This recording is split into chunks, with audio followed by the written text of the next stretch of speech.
Mesdames, Messieurs, bonsoir. Dans les titres de l'actualité ce soir sur Canal 3 Bénin, le brevet d'études du premier cycle BEPC dans sa session de juillet 2020, dont les candidats seront bientôt fixés sur leur sort. La délibération sera faite mardi prochain dans tous les départements du Bénin. Mais ce qu'on peut déjà retenir, c'est qu'il y a un taux de réussite de 51,19% et c'est le département du Mono qui vient en tête avec 64,12%. Des statistiques que nous tenons du directeur des examens et concours, Roger Koulouadinon, que vous entendrez dans ce journal. Sani Maman, aux côtés de la jeunesse, Union progressiste de Boycon pour les festivités de la Tabaski. Pour cette fête, le député élu de la localité a offert un repas copieux aux militants du parti au logo Baobab dans la ville Carrefour. Une initiative aux allures de gratitude exprimée à cette jeunesse pour son engagement et son dynamisme dont elle a fait preuve lors des élections législatives. Et puis au Bénin, le monde de l'événementiel s'est élargi d'un nouveau-né. Son nom, l'Œil Org, une agence qui propose à la clientèle l'organisation de mariages, anniversaires, pédicure, manicure, bref, une gamme variée de prestations du début à la fin. La dite agence a ouvert ses portes hier samedi 1er août 2020 à Cotonou. À Siomo Kanya, Siomo et Mofi de Sabouran, nous la ferons découvrir en fin de journal. Voilà pour le sommaire. Bien bonsoir et merci de nous préférer pour vous informer. Éducation pour commencer cette randonnée vespérale de l'actualité et c'est pour évoquer les examens nationaux, surtout le brevet d'études du premier cycle BEPC dans sa session de juillet 2020 dont les candidats seront bientôt fixés sur leur sort. La proclamation des résultats est prévue pour le mardi prochain, le mardi 4 août pour être précis, dans tous les départements du Bénin. Mais ce qu'il faut déjà retenir, chers téléspectateurs, c'est qu'il y a un taux de réussite de 51,19% et c'est le département du Mono qui vient en tête avec 64,12%. Ces statistiques, nous les tenons du directeur des examens et concours, Roger Koulouadinon, qui nous donne ici beaucoup plus de précision. On l'écoute au micro de Ingrid Day et Henri Gantin. À l'issue des travaux de délibération nationale, au titre de l'année 2020, les résultats statistiques de l'examen du BEPC session de juillet 2020 se présentent comme suit. Taux de réussite national 51,19%. Dans l'ordre viennent les départements ainsi qu'il suit. Département premier, Mono, 64,12%. Deuxième, département du Koufo, 61,67%. Troisième, département du Littoral, 58,48%. Quatrième, département du Zou, 59,93%. Cinquième, département de l'Atlantique, 54,08%. Sixième, département des Collines, 53,05%. Septième, département de la Donga, 49,24%. Huitième, département de l'Atakura, 46,13%. Neuvième, département du Borgou, 45,37%. Dixième, département de l'Ouémé, 43,02%. Onzième, département de l'Alibori, 41,86%. Douzième, département du Plateau, 40,07%, soit un taux de réussite nationale de 51,19%. Il faut dire au terme de cette délibération nationale que La proclamation effective qui consiste en l'affichage des listes des admissibles a lieu le mardi 4 août 2020 dans tous les départements à partir de 8 heures et de façon simultanée sur toute l'étendue du territoire national. Mais d'ores et déjà, chaque candidat peut consulter son résultat à compter de cet instant sur la plateforme que le gouvernement a lourdement investi à réaliser et à mettre à disposition de la nation, la plateforme e-Résultats. Et nous laisserons le temps à tous les candidats de pouvoir accéder à leurs résultats, ce qui fait que nous sautons la journée du mercredi 5 août et nous invitons les candidats admissibles le jeudi 6 août 2020 à partir de 7 heures à se retrouver dans les centres pour passer les épreuves orales et sportives. La précision est nécessaire d'indiquer que le jeudi 6 août, seuls les candidats admissibles de série MC, de série scientifique, sont invités à se déplacer vers les centres et les candidats admissibles de la série littéraire ML sont priés de rester à la maison, ce qui permettra de n'accueillir que l'effectif des admissibles de séries scientifiques dans les centres. Ce n'est que le lendemain, vendredi 7 août, que les candidats admissibles de séries littéraires ML sont invités à aller dans les centres passer les épreuves orales et sportives, ce qui nous permettra inversement d'obtenir que les candidats admissibles de série MC restent à la maison et ainsi le flux sera gérable et nous avons toutes les chances dans ces conditions et avec ce dispositif de réussir définitivement à concrétiser la volonté du gouvernement, celle de parvenir à l'organisation complète de l'examen du BEPC session de juillet 2020 sans aucun risque de contamination. Voilà, c'était Roger Koudouadinou, directeur des examens et concours. Les candidats sont donc appelés à consulter la plateforme installée par le gouvernement, j'ai nommé e-Résultats, pour voir bien sûr consulter les résultats de cet examen. Sur tout un autre plan, l'atelier d'évaluation de l'élection des membres des conseils communaux a pris fin en milieu de semaine à Parakou, après 72 heures de réflexion. Une initiative de la Commission électorale nationale autonome qui vise surtout à corriger les imperfections notées jusque-là dans l'organisation des joutes électorales au Bénin. Le point des 3 jours de travaux avec Emmanuel Tiando, président de la Sénat, sur des propos recueillis par Kamirou Nanda et Aboubakar Doko. Suivez. Nous nous sommes aussi intéressés à la question de la distribution des cartes d'électeurs, de la répartition des centres et postes de vote et plusieurs interrogations ont été émises concernant le transfert des électeurs au cours des dernières élections communales.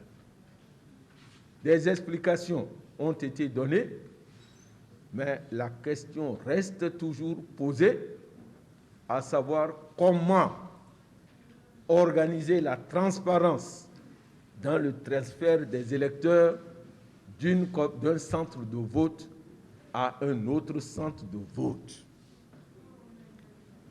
Les points saillants du contentieux électoral ont fait aussi l'objet de nos discussions et d'autres questions ont surgi, d'autres questionnements.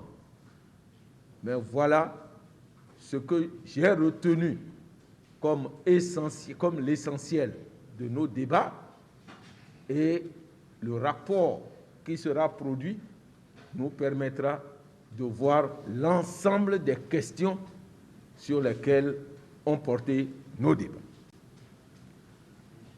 Ces questions que je viens d'évoquer ont naturellement fait l'objet de discussions en groupe et ces travaux de groupe ont abouti à la formation de recommandations. Ces recommandations seront, comme vous pouvez vous en douter, transmises à qui de droit. Emmanuel Tiando, président de la Commission électorale nationale autonome. Retour sur les festivités du 60e anniversaire de l'indépendance du Bénin. L'événement a été célébré hier samedi sur toute l'étendue du territoire national. En Atitengou, comme vous le voyez sur ces images, le préfet de l'Atakora, accompagné du maire de la commune, de ses adjoints et du haut commandement des forces armées présentes dans la cité des Nanto, a procédé au dépôt de gerbes à la place habituelle du monument aux morts, non loin de la mairie de Natitengou. Une cérémonie fort simple après laquelle le maire de Natitengou et l'autorité préfectorale se sont confiés à nos reporters sur place. Suivez-les. On essaie de procéder au dépôt des gerbes. Je crois que c'est la manière dont a disposé l'Éternel et pour sauvegarder les vies, pour préserver la santé et afin de penser, n'est-ce pas, au développement. Je crois que le gouvernement a vu juste. C'est plus important, la santé est plus que tout. Je crois que lorsqu'on dit qu'on est en bonne santé, on aura l'occasion, n'est-ce pas, de célébrer l'anniversaire de notre indépendance l'année prochaine. Il faut dire que cette célébration se fait dans un contexte très très particulier avec la pandémie. Donc le chef de l'État, le gouvernement a décidé avec raison que cette fête se fasse d'une façon sobre sur le plan national. Donc l'Atakora, vous constatez avec moi, n'est pas en marge de cette décision. Et cette année, il faut dire qu'il n'y aura pas un discours bilan. Les résultats sont là et vous-même vous le constatez. Natitengou, chef-lieu du département, se retrouve en plein dans le message du chef de l'État qui est passé hier. Donc j'invite simplement les populations de l'Atakora à continuer à vivre, à vaquer à leurs occupations, mais dans le respect strict des mesures barrières. Seul gage pour vaincre cette fatalité qui est la Covid-19. Voilà, on était à Natitengou. Un peu plus au sud, à Djougou, sinon la ville de Djougou n'est pas restée en marge des festivités marquant ce 60e anniversaire de l'indépendance du Bénin. Le préfet du département de la Donga, accompagné du maire de Djougou, a sacrifié à la tradition du dépôt de gerbes à la place de l'indépendance de la ville en mémoire des filles et fils morts pour la patrie, et ceci dans le strict respect des mesures barrières recommandées contre le coronavirus. Abdou Sabid Rissou et Abdou Raoufo Yahaya pour le point. Il sonnait exactement 8 heures quand le préfet du département de la Donga, accompagné du maire de la commune de Djougou, a foulé le sol de la place de l'indépendance de la ville où attendaient déjà les forces de l'ordre, de sécurité et de défense.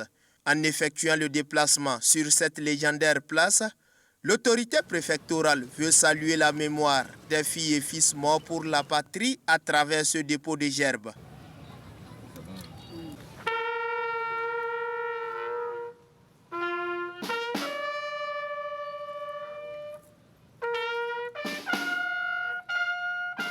C'est le 60e anniversaire de l'indépendance du Bénin au plan départemental qui s'est déroulé dans la sobriété totale, loin des regards des populations qui convergent massivement vers cette place chaque 1er août pour admirer le défilé militaire et paramilitaire. Les recommandations de l'exécutif national sont ainsi respectées pour stopper la progression de la pandémie. Les autorités ont affronté à bras le corps cette épidémie et elles ont prescrit des mesures dans le cadre de cette lutte contre cette pandémie. Et c'est ça que nous observons, c'est ça qui fait que nous n'avons pas beaucoup de monde ici. Je suis vraiment content de voir qu'il y a un strict respect des mesures qui sont édictées par le gouvernement. Depuis 1960, plusieurs gouvernants se sont succédés à la tête du pays. Chacun à son niveau a mis en œuvre ses actions visant à hisser haut l'étendard du pays. Du président Maga au président Talon, beaucoup de choses ont pu être faites dans notre pays avec les performances économiques que le Bénin connaît aujourd'hui. Parce que c'est pour la première fois que nous rentrons dans la liste des pays à économie intermédiaire. Nous sommes sortis des 25 pays les plus pauvres du monde pour nous hisser sur la liste des pays à économie intermédiaire. C'est un exploit. On peut dire que depuis 2016, on a vu que véritablement nous sommes en train de déposer les fondements d'une économie réelle. Et donc, notre souci à nous, c'est de contribuer véritablement dans la commune de Djougou pour que l'indépendance du Bénin soit une indépendance réelle. Si Djougou se développe, c'est le Bénin qui se développe. Si Djougou se développe, c'est l'Afrique qui se développe. Et donc, c'est notre credo, œuvrer comme ça se fait à l'échelle nationale.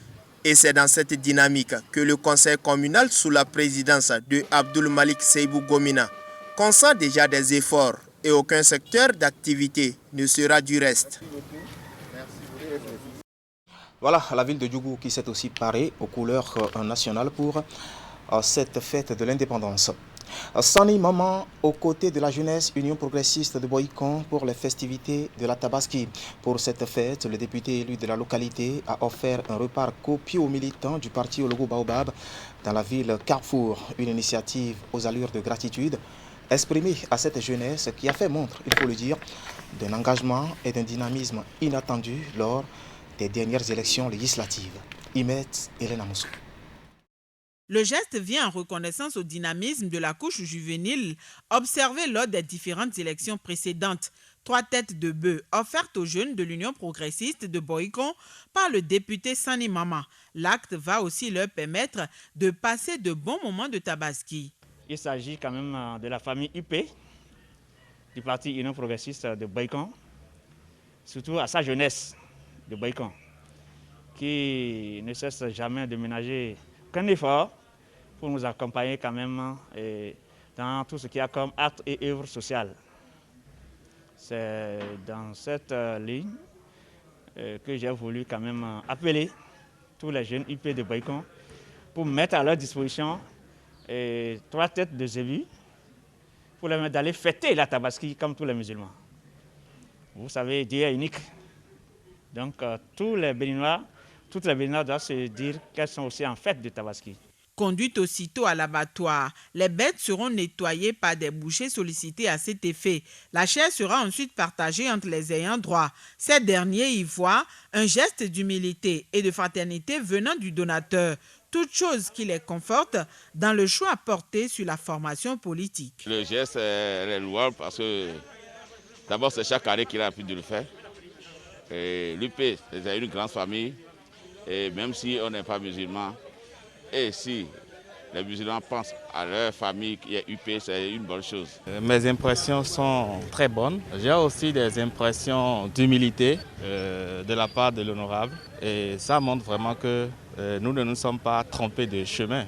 Cela ne fait que renforcer la famille Union progressiste à Boïkon.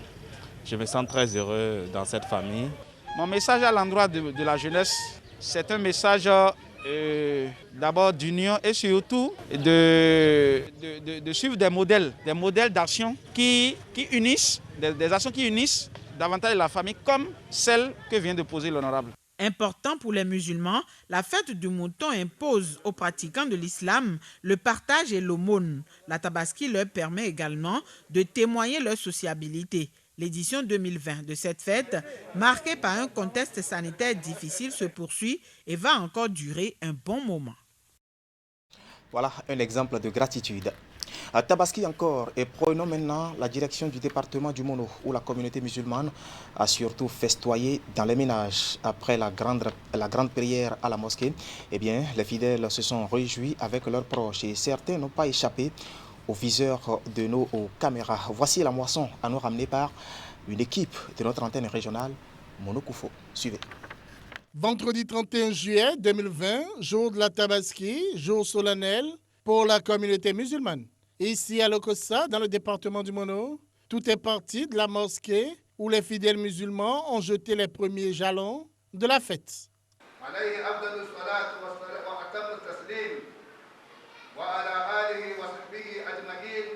Dans les mosquées, toutes les mesures préventives recommandées par le gouvernement en ce temps de crise sanitaire sont mises en œuvre.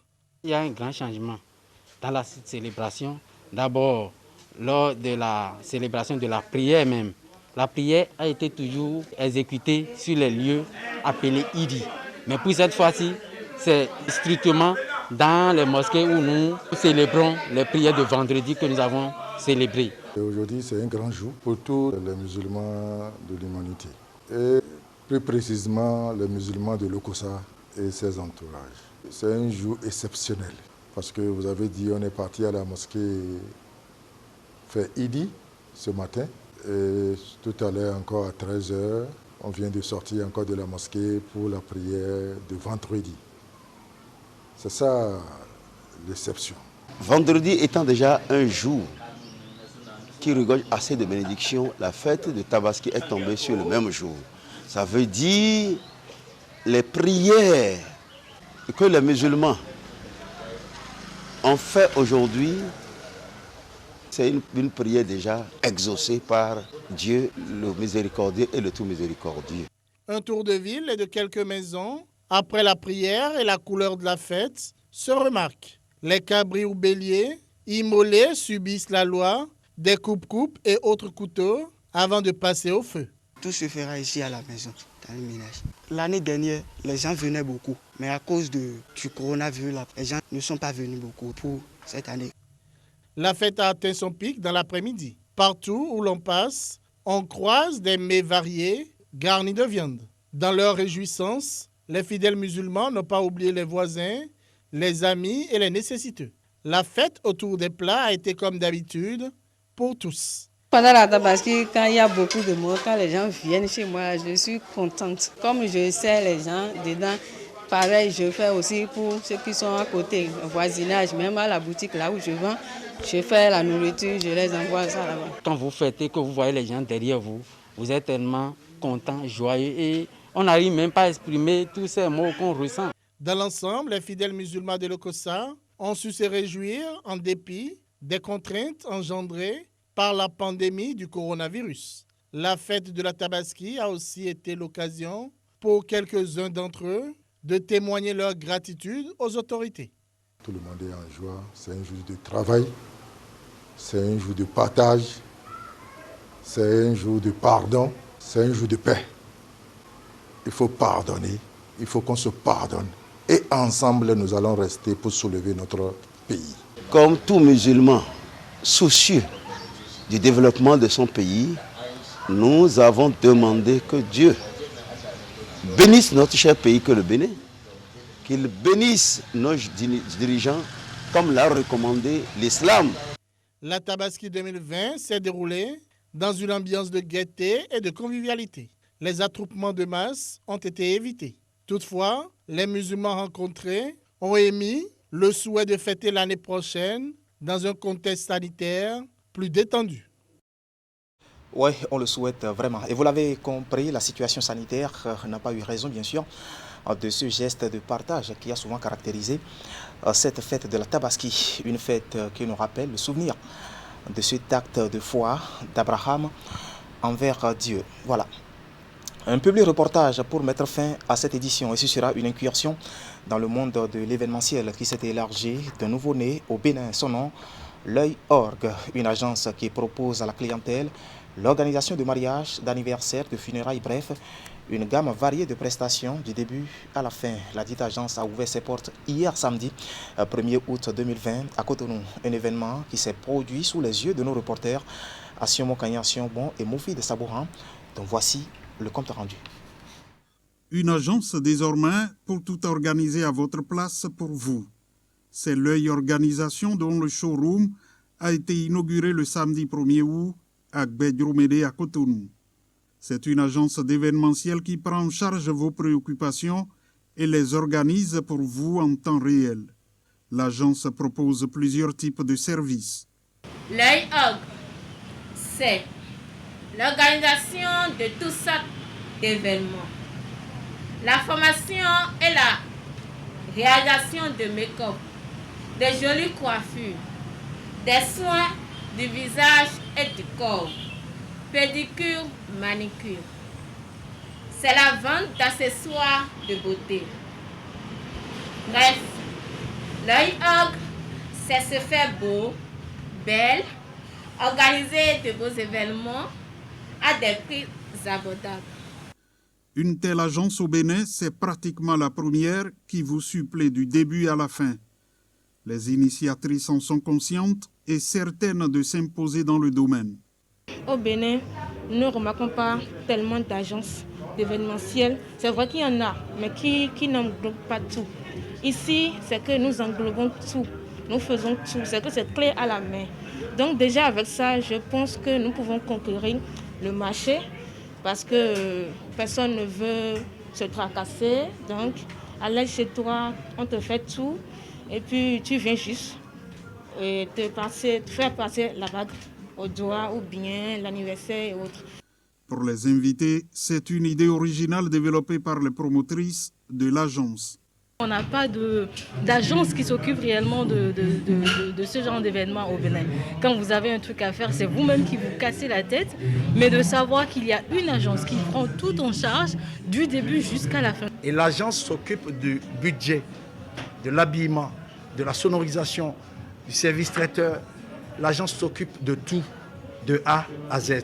Vraiment, c'est une initiative à encourager. Plus besoin de faire le tour de Cotonou. Il suffit de venir à un seul espace et on trouve absolument tout ce dont on a besoin. Ici, c'est la rigueur dans l'organisation. Et pour ceux qui ont eu à visiter le centre, il y a quelque chose de nouveau qui se présente et qu'ils invitent les Béninois à aller découvrir. Voilà une innovation donc pour la clientèle. Ainsi va l'actualité ce soir sur Canal 3 Bénin. Toute l'équipe technique et celle de la rédaction qui m'accompagne vous remercie de nous avoir suivis. Restez en compagnie de nos programmes juste après le générique de fin. Je vous retrouve pour la revue de presse hebdomadaire. À très vite donc.